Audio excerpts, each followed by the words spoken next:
Hey, it's Punky J. What's going on, guys? So, here to review another movie, to defend a movie, and that would be none other than The Lorax. That's right. I'm a huge Dr. Seuss fan. I've got every Dr. Seuss movie. I even have all the Dr. Seuss shorts, so believe me, I know what I'm talking about when I'm talking about Dr. Seuss. Not to sound pretentious, not to sound like a egg-headed ninny monster. I just thought I'd throw that in there because I thought that would sound Dr. Seuss. Or a tuna-headed tickle monster. I don't know. I'm going to stop with that now. But anyways, let's go ahead and review the movie. So basically, The Lorax was hated on because people thought it didn't stay true to the book. Okay, reality check, dumbasses. No movie stays true to the book. It doesn't matter what it is. All movies get Hollywoodized and changed so it's more appealing to the mass audiences. That's how you make a buck in Hollywood, is you try to make it appealing to everyone and not just fans of that particular thing. You guys need to realize that. We live, us millennials, and I'm including myself because I'm a millennial too. We've become so spoiled and just a bunch of man children. We'll cry and have a fit if things aren't to our liking, and it's just so fucking sad.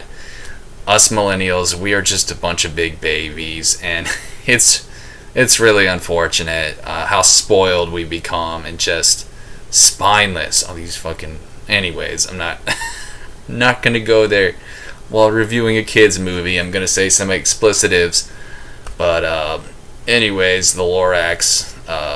Danny DeVito voiced the Lorax, which is hilarious because he's also, a small kind of guy and doesn't have a big mustache, so that'd be cool if he did. But hilarious. I love the Lorax. He was just really funny, had that hot temper. That's another thing is they kind of made him more edgy than the book.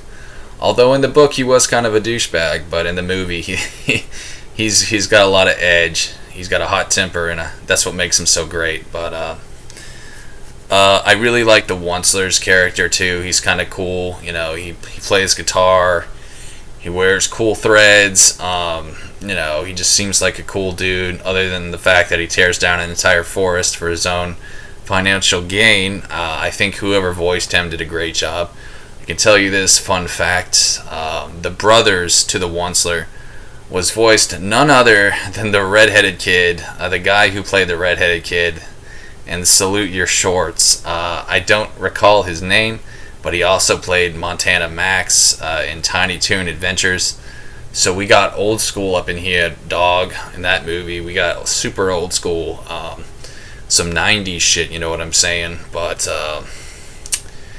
yeah, I don't remember his name. I mean, he really hasn't played in a whole lot of stuff, to be quite honest with you guys. But he also played the kid in Terminator 2, the redheaded friend to that kid. Anyways, a lot of you guys don't know what I'm talking about, but yeah, Betty White was in the movie too. I mean, she's awesome. Jesus, she's like 1,000 years old now. No offense, but and then there's that was a real dickhead thing for me to say. I apologize, but it's just amazing that she's so old and still acting. But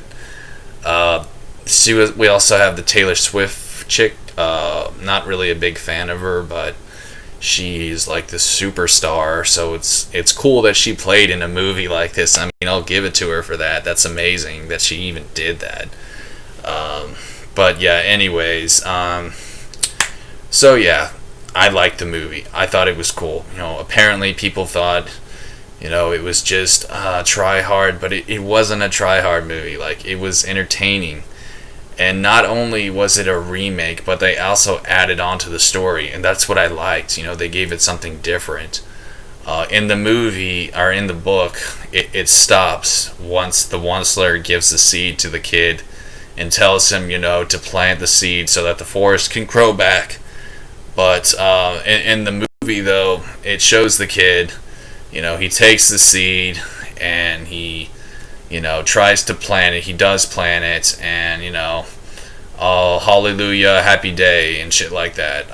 The big difference, though, between the book and the movie is that there is an enemy of the kid which is like this big CEO guy with this weird haircut, like long, crazy, I don't know, interesting haircut. Also small, like the Lorax. I guess that was kind of a little pun there, to have a small good guy and a small bad guy. I don't know. But he charges money, or he charges people money for oxygen, since there aren't a lot of trees left in the world, since the Wansler cut them all down. And really, guys, I don't think we're far from that, because there is a lot of greed in the world. So I thought this movie needed to be made, to help give a message to kids that don't be a greedy asshole, because greedy assholes are not cool, and the world is full of them. We live in a world, guys, of so much greed. I mean, you have no idea. Corporate greed, it's at an all-time high, and it's amazing to me how people can even sleep at night doing the things that they do. So I really am happy this movie was made, and I in no way think The Lorax was a bad movie, and that is why Punky J is defending The Lorax. So thanks, guys, for watching. I hope you enjoyed this review. I'm probably going to review some more Dr. Seuss movies later on, because I feel like some of them got a bad rap as well. And I'm also going to review some Dr. Seuss shorts that I feel are very cool to watch that not a lot of people know about. So stay tuned for that, guys. This is Punky J signing out.